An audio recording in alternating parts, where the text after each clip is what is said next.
All right, so I'm gonna get started. I'm Lauren. I'm the marketing director here at Unruly Studios.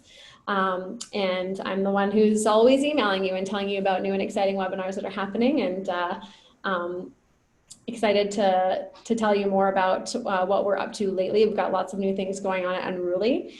And right now we're going to talk about icebreakers, which Tuan was one of my colleagues who put that together. Tuan. I'm Tuan, and I'm the community manager at Unruly, and what that means is I basically help our customers maximize their spots, and I help share strategies and I help share ideas so that everyone is engaging with it and sharing and just playing together. I have a background in education. I used to work for Boston Public Schools as a full inclusion teacher, so I am really excited to work with teachers, and that's one of the best parts of my job. I agree. Me too. All right, so I'm going to launch a quick poll before we get started. I'm just curious who here has used our web app. That could be our iOS app either, just our app in general. All right.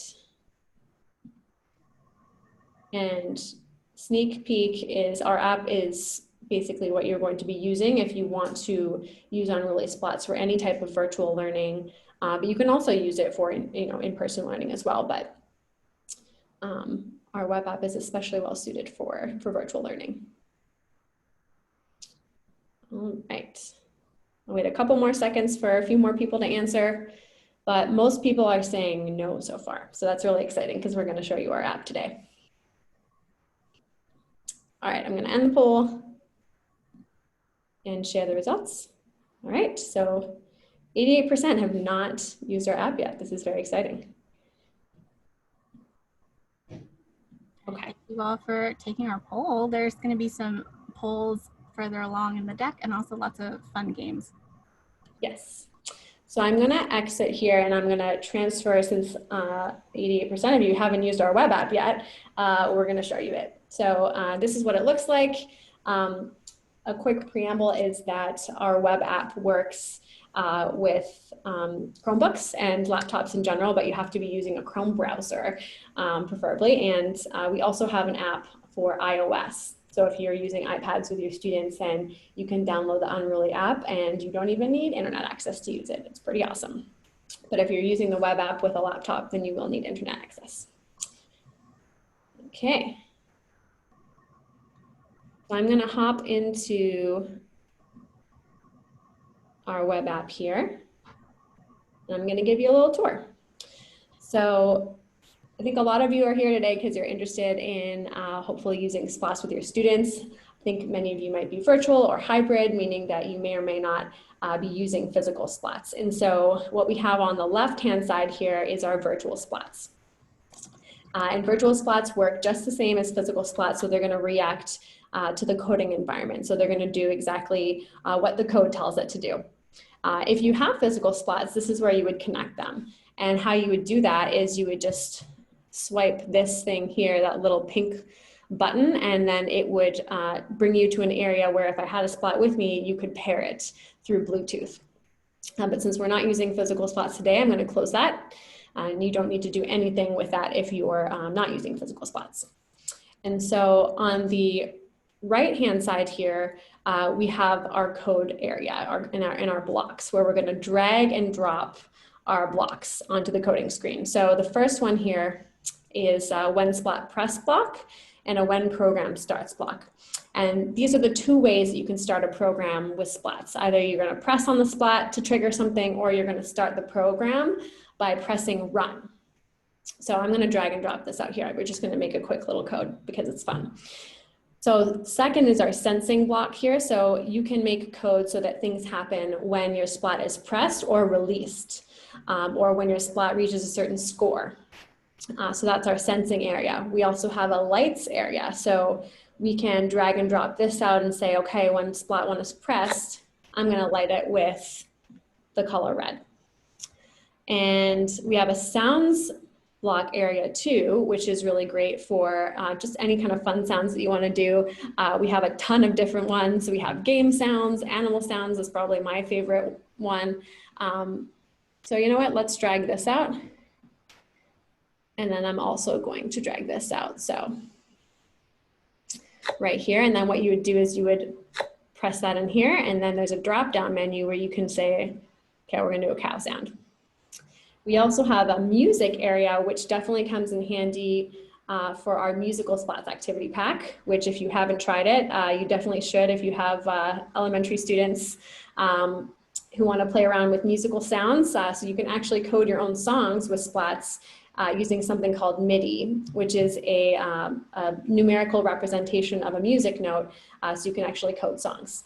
And there's all sorts of fun instruments in here, including drums and piano. We also have a scoring block, which is what you would use to keep score. So I'm also going to use this for our little example. We're going to use the change block. So we're going to change splat 1 by 1 point whenever it's pressed. We can also change this if we wanted to 3, to 5. I'm going to be really cheeky. We can do 10, 20. And we also have a control section here. And so this section includes start and stopwatch, which is necessary for our fitness and STEM activity pack, where you'll create a countdown timer and a stopwatch. And we also have a couple other controls here. So if do blocks and also repeat blocks, which definitely come in handy so that you don't have to create the same code multiple times. You can just have a repeat block. We also have a math block here. So this really comes in handy for scoring. And we have variables and functions. And so variables really serve to labels for your code. So you can create your own variables. And functions are a fun way to package your code so that your code doesn't get super long and confusing. You can kind of package it into whatever forms that you want to. So I won't go too much more into variables and functions, but we do have a whole webinar on them if you're interested. And for those who are familiar with variables and functions, we have them. So let's test out our code. Oh, I'm gonna share my sound. There we go. I don't think you guys heard that, so I'll do it again. We got our cow sound and increasing our points by 20 each time. So on the right-hand side here, we have our app section. And so this is where you can access your profile information. So each student in your class will have a profile. So we'll click on that. And each profile has a randomized name for kid purposes. And how our Unruly memberships work is that it is a full school tool. So each classroom can have their own area based by color, and each student or student group can have their own account. And so you can switch profiles here and also keep track of the number of splats that were stomped, the number of blocks that were used. So this is a new account that I just used. So I'm only up to 10 blocks, but hopefully it'll be more than that.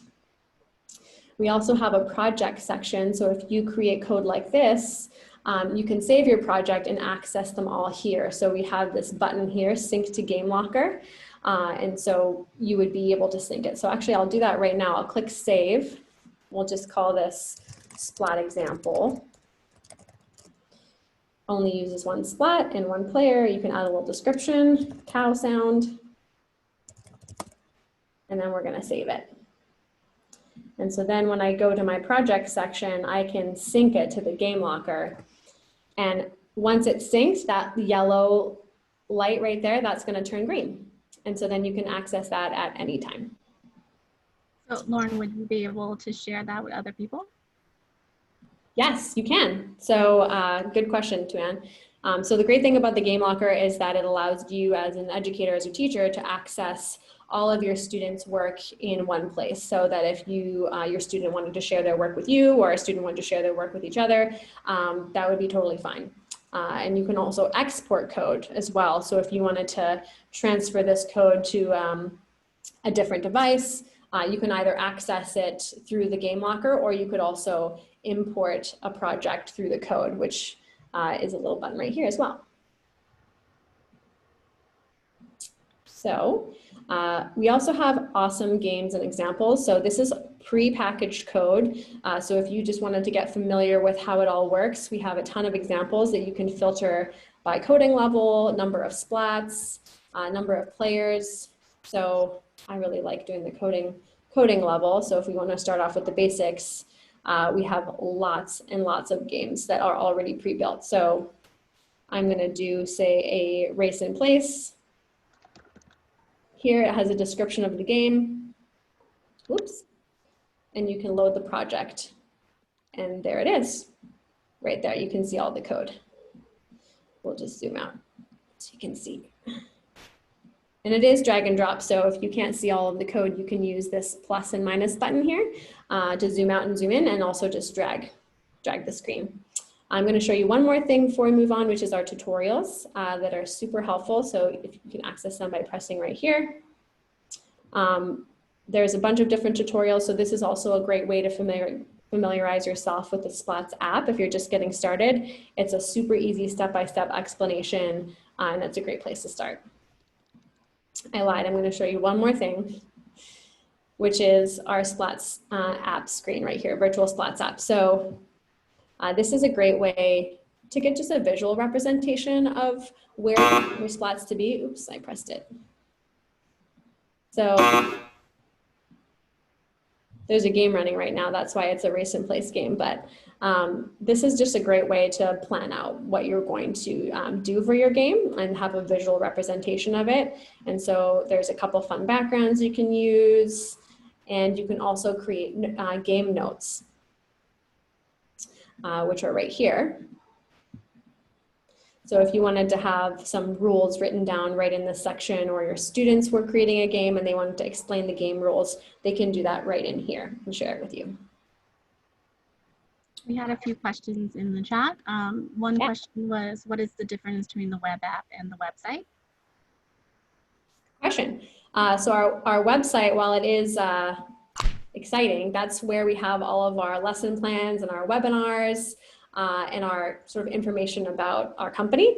And our app is actually where you do the coding. So you can't code on our website, but you can code in our app. And we had another question about sharing it via Google Classroom. So since the app is separate from the website, it is accessible through a URL. So you can share the link with anyone you want via email, Classroom, anywhere where you can communicate.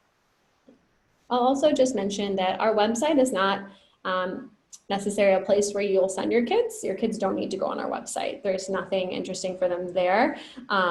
We have links, independent links for all of our lesson plans, and we have student-facing activities as well. But I think the best way that we would recommend you share those with your kids is if you downloaded them and then shared them via Google Classroom. So they don't need to go on the website, but they will be on our app doing the coding. And so the app, there's only one app, and it's for both teachers and students. You all access it the same way.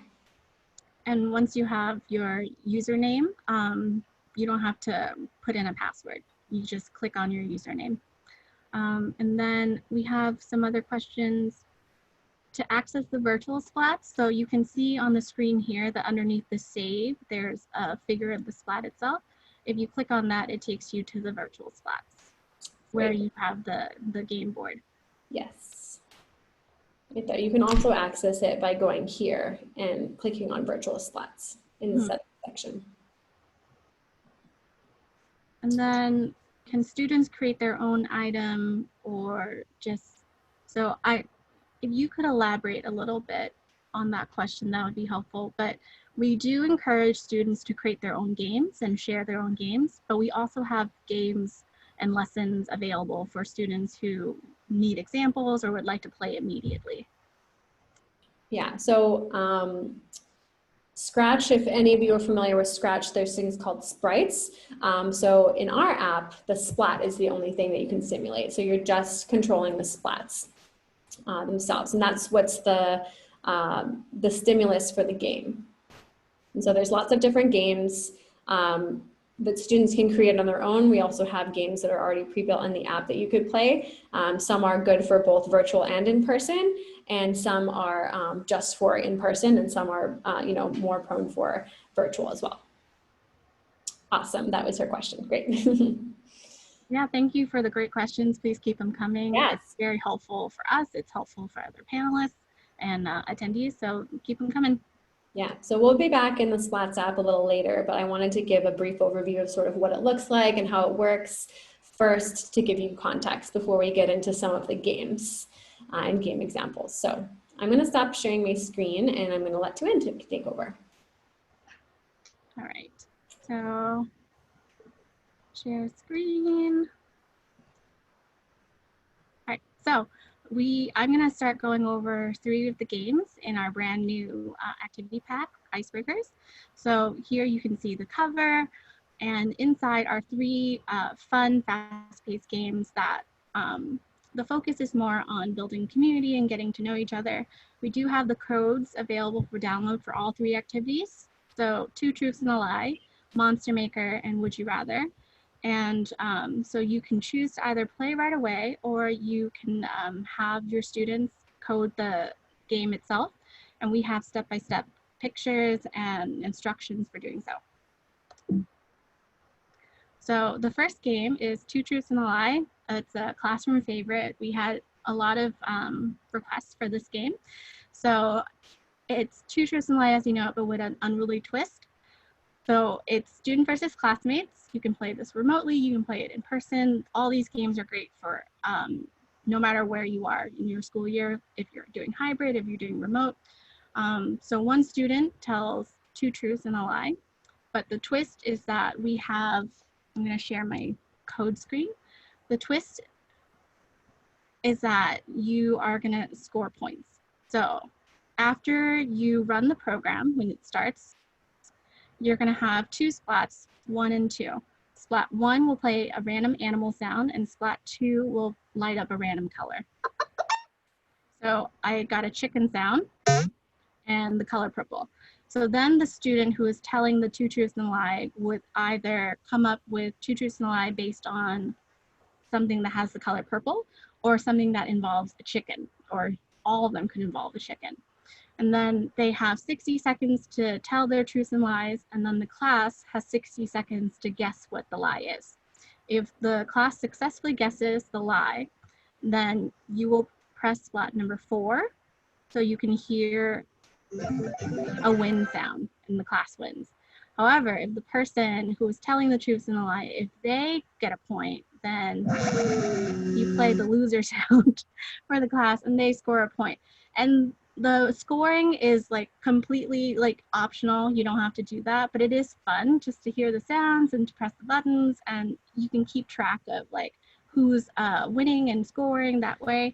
And it's just another way to have the kids like immerse themselves in like these different blocks and like their different functions. And so it's a way to get kids to learn about scoring and lighting up the different splats.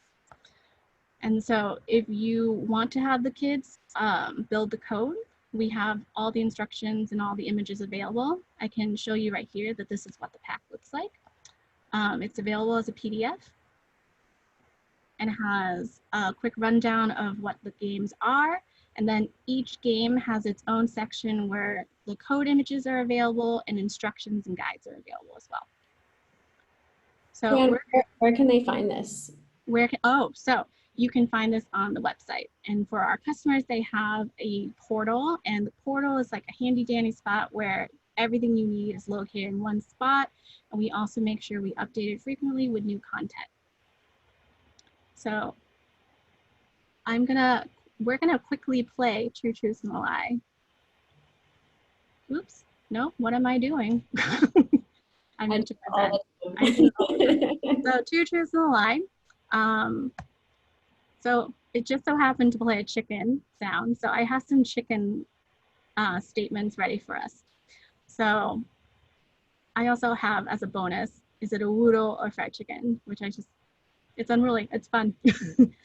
So my family raised chickens, that's my first statement. And then as a very emotional teenager, my aunt made me kill and dress a chicken for dinner, and I cried the whole time. And my third statement is that I have never touched a live chicken. So quickly look at my 3 statements because we're gonna do a poll. Yeah, I've got a poll ready. Which statement is the lie?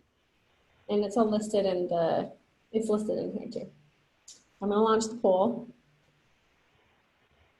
Option 1, Joanne's family raised chickens.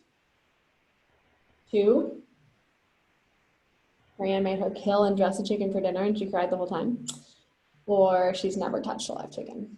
Ooh, this is a close race between option 2 and 3. Well, maybe I shouldn't have said that. Now everyone's doing 2 and 3. It could be number 1. It could be number 1. I'm really proud of my chicken statements. All right, I'm gonna give, about half of the people have responded. So get your votes in if you want to be counted. I'm gonna end the poll soon. All Yeah. right. Ending the poll. And it looks like number 2-1 to win. All right, number 2. So you guys have, I'll reveal whether or not it's a truth or a lie by scoring it. So let's see. Whoop. So I'm going to return to my code screen. And if I press splat number 3, that means you guessed wrong. And if I press splat number 4, that means you guessed right. So you guessed right. For some context, I was born in Vietnam, and so my family did raise chickens, but my family immigrated when I was a small child, and so I never actually touched a live chicken. And one time for dinner, my aunt did kill a chicken. She didn't make me do it. I did cry though. All right, so that's 2 truths and a lie. And the thing about these games is we come up with the game and we come up with different scaffolds and resources for them. But something that often happens is that teachers and students will take the game and then they'll completely reimagine it. We often find that they use the code as a base for a totally different game, and we highly encourage that. We come up with these different activities, but our deepest wish and what we want for our Unruly customers and learners is that they take this just as an inspiration and then create something new and fun on their own. So you can use this code however you want, and people update it and modify it all the time. So that is our first game, 2 truths and a lie. The second game is a drawing and collaborative game. I'm going to present now. It's called Monster Maker. And basically you have 3 classmates and they team up to create an ultimate Splats monster. There's a Google document that we call the lab table. And you can see it here on the side. There's a top, middle, and bottom section to the lab table. So the 3 students then create this small bit of code. It's a very short code that you can very quickly put together, or you can upload it because we have the code available, and then you can save it so you can access it anytime. So the students each have their own code, that's important, and then make sure you set your computer to mute, because when you press splat number 1, you're going to hear a random animal sound. So again, we're using that animal sound, and the animal will determine the animal that you have to draw for your lab table. So if I was assigned the middle portion and then I heard a chicken sound, I would have to draw a chicken's torso. And you can see in the code that there's a 30-second timer. So it's going to count down from 30. That's the time you have to draw your bit of the code, draw your part of the monster. And then 30-second delay, just a sort of buffer. And then the big reveal where you get to see your whole monster. And ideally, everyone would have heard a different animal sound. And so the results often end up being very silly. And it's a lot of fun for everyone involved. We played this live during our boot camp. We also recently played it as a company. And even when you make mistakes, it's actually very funny when like there's some confusion, because it's just really funny, the creativity that people have. So I'm going to show you the code. It's very short. When splat 1 is pressed, you're going to hear a random animal sound. So in this case, I heard a cat. And then you can see that a countdown begins. So if I was playing for real, I would go to the lab table, the Google document, and then let's say I was drawing the head. I would double click on my part of the, oops, nope. I will double click on my part of the drawing, and then you go here and you can grab a scribble tool, or you can grab any of the lines or the shapes. And so if I was drawing a cat, you can then draw the cat. And since I'm doing just the head, I would do just the cat's head. And there are the lines here to help you connect the body parts. So that part is important. Make sure you're connecting the parts of the body. And you'll see why I'm saying that soon. So I have my little cat, and then I would wait to hear the timer so I know that everyone's ready. I would save and close, and then it would appear. And so long as everyone has access to this document, multiple students can work on the same document at the same time. So at the sound of the buzzer and everyone's ready, you would see your whole creation. And to reuse the document, there's a reset box. You just copy and then paste over the box that you drew in. So I can show you some examples of the masterpieces that we created. Anne, so this is going to require students to work in teams, right? Yes, it is collaborative. Of 3, or could be less than 3. We did our one team of 2, and then one person was responsible for the middle and bottom, which was me, and I still messed it up. But so I'll show you some of the. So these are real creations made by real participants when we ran it through our boot camp and when we played together. So this was one where there was some confusion about connecting the body parts, but I think this one might be my favorite. Yeah. So one person was confused about how you connected the feet, and they ended up drawing 4 different feet. And then one person was confused that they are drawing the torso and they drew the whole animal. And then one person drew the head. And so even when there are mistakes being made, it's still very fun. It's a very low stakes game. And like anyone can participate so long as you like have a computer and you are able to like use the document. It's a big crowd pleaser. We really like this game a lot, and it's a great way to showcase creativity. It's great for students who love to draw, and it's great for students who want to play together. So these are other examples we have.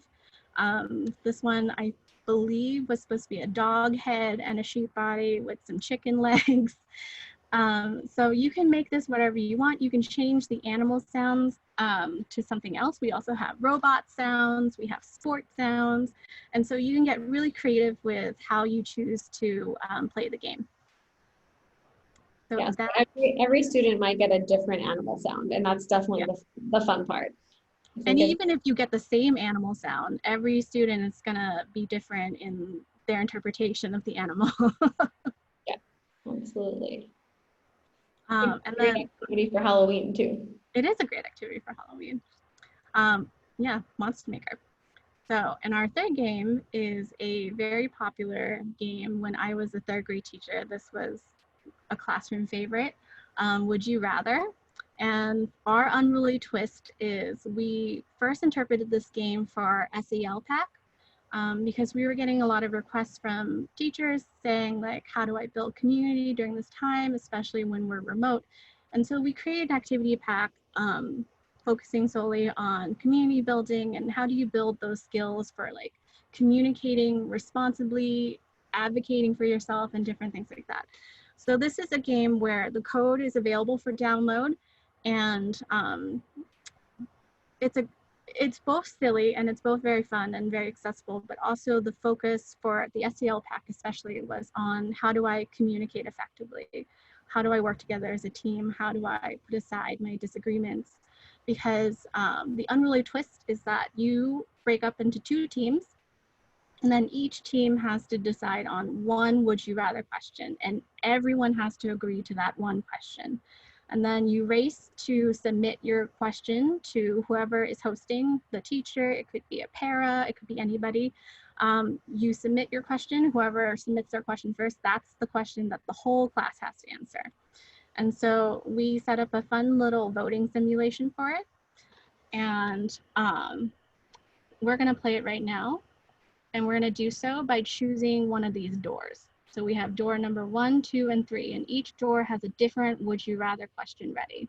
So we're gonna take another poll to see which door you want to choose. Which door are we gonna enter? All right, the poll is launched. Door number 1, number 2, or number 3? I feel like we need an unruly drum roll. No, I know. Okay, that's for the next webinar. We're gonna have a coded drum roll. I'm gonna have sound effects ready. All right, about half of the people have responded. So I'm gonna wait a couple more seconds for people to get their votes in. Make your vote count, guys. This is a close call. Right now, it's a close call between door number 2 and 3. All right, 3 more seconds. And I'm gonna end the poll. All right, so door number 3 it is. Door number 3. Okay. Oops. All right, door number 3. Would you rather always be 20 minutes late or always be 60 minutes early? So choose an answer and have it ready first, and then I'm going to show you the code, and I'm going to show you how the little voting simulator works. So how would you do this in a virtual class, Joanne? How do you want them to vote? So I would have them make sure that they are looking at the question, know what the question means, and then have their choice ready, because then you're going to vote via the code itself. We have a scoring system that I'm going to walk everyone through. All right. Have your answer ready. This is the code. So the way this code works is we have splats number 1 and 2, and that counts for vote A. So vote A would be always being 20 minutes late. And then vote B, splats 3 and 4, is always being 1 hour early. So the reason why we have 2 splats is depending on how many students you have participating. I know for middle school and high school, it might be a lot more students in a bigger classroom. And so for spillover votes, if there are only so many LED lights on each splat, and so the splats will light up every time we input a vote. And so once it runs out of the lights, it's going to spill over into the second splat. And you'll see what I'm talking about as soon as I show it to you. But then after you're done voting, you can then press on splat number 5, and it tallies up the votes for you, and it tells you which is the winner. So right now, vote A if you would rather always be 20 minutes late, and vote B if you would rather always be 60 minutes early. So Lauren, if you just want to call out A and B, I can start pressing. Yeah, so everybody write in the chat either A or B. A is early, and no, sorry, A is late. A is late, early. B is early. Okay, we have 1, 2, 3, 4, 5, 6, 7 Bs. So 1, 2, 3, 4, 5, 6, 7. So you can see that it lights up a little LED every time I input a vote. We have 4 As and 1 more B. 1 more A. Another A. And Joanne, do you want to talk about the reason why you have to press splat 5? Oh, splat 5. So this is especially helpful if you're tallying up a lot of votes. Splat 5, so while this program is running, it's keeping track of the votes for you. And splat number 5, when you press it, that's letting the program know, all right, I'm all done gathering my votes, and now it's going to tally up and tell me which splat or which choice is the winner. Okay, we have 1 more A from Mary. Okay, there's way more people in here, guys. Get your votes in, or it's not gonna it's not gonna count. A or B, write us in the chat. I'm gonna put in a vote for. I'll put in a vote for B. I hate being late. Yeah, I think I would rather be an hour early as well. All right, we've got 3 more Bs. And I'm seeing 4 more A's. All right, so let's end it there. You guys have 2, oh, 1 more B. 2 more seconds. Okay. I just want to show everyone what the spillover looks like. So I'm going to give each splat 3 more votes just to keep it fair. So you can see that with 3 more votes, they start spilling over into the next splat. All right, and then 5, when you're all done, it shows you the score. So we have 17 votes for being an hour early. And then we have 14 not surprised. Yeah. She says your teachers and you like punctuality. All right, so yeah. So this you can, again, interpret and reimagine it any way you want. I know that often in the classroom when I was teaching, we would like have little stats about like, what should we do for recess? What should we do for this and this? And this is a great way to like have the kids engage in voting and have them choose something. And also if you have this open all day and you were keeping track of something throughout the day, you can just keep it open and then just add a score every time something occurs. And then at the end of the day, you can tally it up. You can repurpose this any way you want to.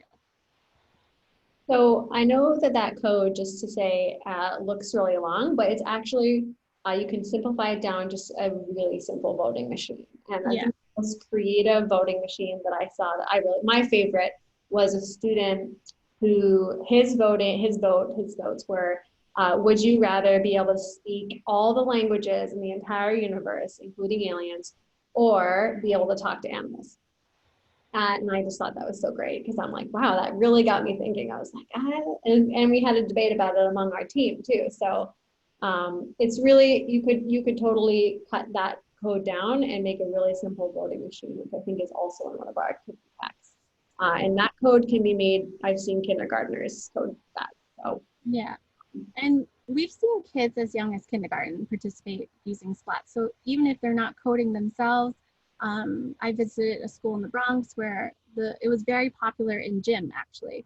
And the gym teacher had from day one, like start using the splats with the kids. And so as soon as you took out the blue splat, you could hear the cheering and they were looking forward to it. So even if the kids aren't actively coding when they're young, it's something they can look forward to for when they're older, especially for schools where each grade level is using splats.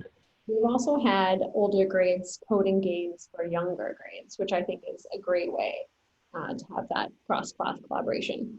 Yeah, and we've heard from educators about lots of kids. So the web app is available at all hours of the day. They can go on and log on and play with it whenever they want to. So it can be a very independent activity should the student want it to be an independent activity. And we've had kids like code their own games. We've had kids code their own music. We had one student who really, really loved the musical splats, and he coded an Imagine Dragons song using the splats, and he was really excited to share it with everyone. And the game locker is actually a new feature, and we're very excited for it because the game locker then allowed him to share his creation with everyone in his school. All right, so that was Would You Rather, and those are our 3 games. So now it's time for the Q&A. Some of you have submitted questions beforehand. We can go over those either right now or we can take live questions right now. Which do you think? We will take live questions. So if you want to write us in the chat, any questions you have or any comments, things like that. If you want access to our app, so as Tuan mentioned, we have a couple new features. So it's actually a new app that we released that I gave you a little show up today. So if you're interested in trying the app for a free trial, excuse me, just email me and I'll give you a username and password. Awesome. So in the meantime, while you guys write in, let's go through some of the other questions. Yeah, and I'm going to, could you share my email in the chat too, Lauren? In case, so I'm the community director and I also help create some of the content. So if you have content specific questions, you can feel free to contact me and I'll get back to you as soon as possible. I'm very excited to meet you and I'm very excited that you all showed up today. So we have some questions that you've submitted beforehand, but feel free to write us in the chat with any other new questions that occur to you. So one person asked, what are some independent activities we can provide for students? And so we actually create a lot of our activities for students to work on independently or collaboratively. The fitness pack, musical spots, and Morse code were created in particular right after the pandemic happened. So as soon as it happened and then schools were going remote, we right away started creating content so that students can engage with spots independently. So the fitness pack, musical spots, and Morse code are great packs for students to work on by themselves, but they also allow for collaboration and you can adapt it for a whole class play if you want to. And the same can be said for all of our activities. You can take any activity you want and you can turn it into an independent activity if you want to. It's very flexible and adaptable. And all of these are available for free on our website, not the app, the website. If you go under Learn More and then Lesson Plans, all of our lesson plans are there. We have a couple questions about how sort of our app works with the splats and the membership. So all of our splats are sold as part of a membership. And so what that means is that you're going to get an unlimited warranty. Since splats are meant to be stomped on, we definitely want kids stomping on them as much as possible if you're able to be in person. And it also comes with sort of unlimited coaching and support throughout the membership. So it's meant to be shared across your school as kind of a full school tool, meaning that any teacher in your school, any educator who wanted to use splats or who wanted to use virtual splats is eligible to be able to get special training from us. And so we have implementation trainings, and we have coaching along the way. If you wanted to have an idea for a game, all you need to do is email us, and we would actually help you and coach you along the way to help you build that. And so that's all baked into our membership plans. We also have a data sharing feature, so we can actually show you how much the students are using the virtual splats or the real splats as well. And so it will depend on how many splats you get for your school. So it starts off with 12, and we recommend 12 is great for sort of a class size, a regular class size. And so if you wanted to get multiple packs for your school, you could do that too. So if you are interested in learning more about our memberships, then please email me, and I'll connect with you after. And we're always trying to come up with fun ways to engage our members. And so we have different contests that are student facing. We have lots of different ways to engage, and we really encourage sharing in particular. And so we try to come up with fun little games and activities and seasonal and like topical things for everyone to work on and play with. So someone wrote in how to keep kids engaged when problem solving, and because they've noticed that their kids tend to give up quickly even with constant encouragement. So this is one of those lifelong questions that teachers will be like knocking their heads against forever. But the way we try to respond to this is we tell students and teachers to always be testing the code. So I like to think of it as like when you're cooking, you should be tasting constantly. So we encourage users to always be testing as they're building the code. And we notice sometimes that when students are giving up quickly, it's because they aren't using the right supports. We offer lots of different resources because we try to think about all different types of learners. And so not every support or not every resource will be the right support or the resource for your student.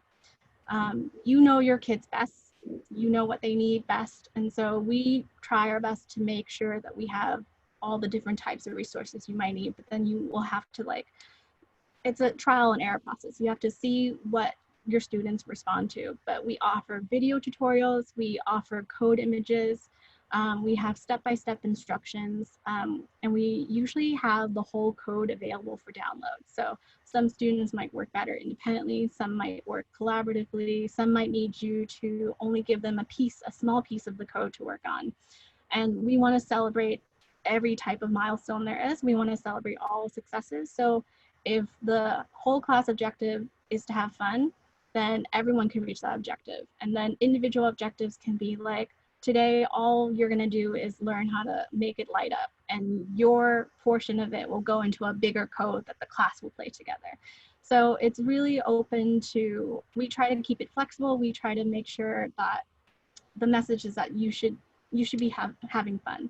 You should be learning, but you should mostly be having fun. And so you might not do the whole code the first time, but like we want to celebrate every single victory. So if today all you did was figure out that this one block did this, like we want to celebrate that victory, because in the end, you're still going to play together as a class. Hey, Tiana, I'm going to somebody asked a question about physical splats. I didn't realize that they were physical. Oh, but yes. Just show you how it works. I'm just going to share my screen. So if you had a physical splat, I'm going to show you how to connect it and all that. So do you mind stopping screen sharing? Yeah, no problem. And also what's great about the splats is that they're very easy to sanitize. It's just a square, it's plastic. You can spray it down, you can wipe it. It's really easy to sanitize, and it's very, very durable. So I'm going to start a new project. And I'm going to drag and drop this out. So green, place on splat. Okay, very simple. So I'm going to turn on my splat. And that red light that you see, that is just showing that it's looking for a Bluetooth connection. So I'm going to open splat 1 here. It's going to start to scan, and then you'll see the splat actually appear here for Bluetooth. So I'm going to pair it, and then you'll know it's paired when it flashes green. So now we know this is paired. And they are meant to be stomped on and pressed which is another great thing I think Tuan was mentioning for, cleanliness and things like that. They don't have to press it with their hands. They can just stomp on it. These are super durable. And how it works is there's little feet on the bottom. And so when those feet are compressed, that's how it senses the stomp. So when we press splat 1 on the virtual app, it reacts. Actually, I'm going to share my sound. 1 minute. Oh, it's already doing it. Perfect. So I don't know if you can hear, but when I press the physical splat, the same thing happens. So it doesn't matter whether it's the physical splat or the virtual splat, it's going to be mirroring the same thing. So if we wanted to do a score, then you can see the score of splat 1 going up. And so if you had a classroom of, say 30 and you were breaking them into groups, and so there's only 6 splats allowed on one screen. And so, you can break up the devices however you want, but you can connect 12 splats to one device, whether that be an iPad or a Chromebook or a laptop. And so you'd connect them one by one just by going here. And so I only have one on right now, so it's not showing, but if I was to get a second one, immediately you can see it pops up right here. And now splat 2 is connected. And so then you can do different things with splat 2. You can change this to be an animal sound. And it looks like, Tuan, actually, I just learned this today, that when you do just the animal sounds and don't do the drop down, it does a random animal sound. So I love that. Oh yeah, or there's also random at the bottom too, if you want to choose random. And this is great for hybrid learning because you can have a student learning from home, create the code, and then students in the classroom can be playing the code live. Yeah. Okay, so I don't know if you can hear, but it's making random animal sounds. So good question. One other quick thing. Yes, that's right, Tiffany. So you can hook up 12. You can hook up as many as you want, right? So our memberships come with a minimum of 12 for a classroom, but you can connect 6 on one device. So if you have 12 of them, then you have to have a minimum of 2 devices that you're actually controlling them. Yes, only 6 splats per device. I hope that makes sense. I also just wanted to quickly show you all, we do have a fall fitness challenge coming out for our customers, which is going to be really, really fun. And basically how it works, it's going to start on November 3rd. So I think it's November 4th now, but basically you'll be able to compete with classrooms from around the country. We're going to be doing a sort of a fitness competition. It will also include some art challenges as well, but we're going to have an activity each week, and your students will learn how to code a countdown timer and a stopwatch so that they can do physical exercises and they can time themselves and they can do it over and over again to see if they can improve their last score. And so every week you'll submit your class's average score, and then whoever has the top score will get some points.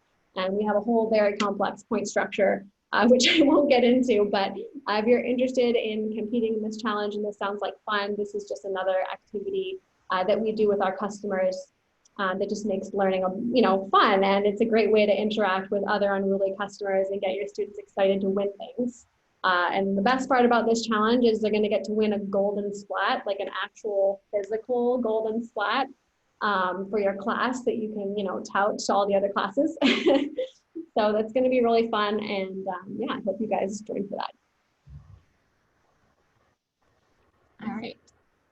Keep the questions coming, please. Yeah. All right. I will share my screen again. Here.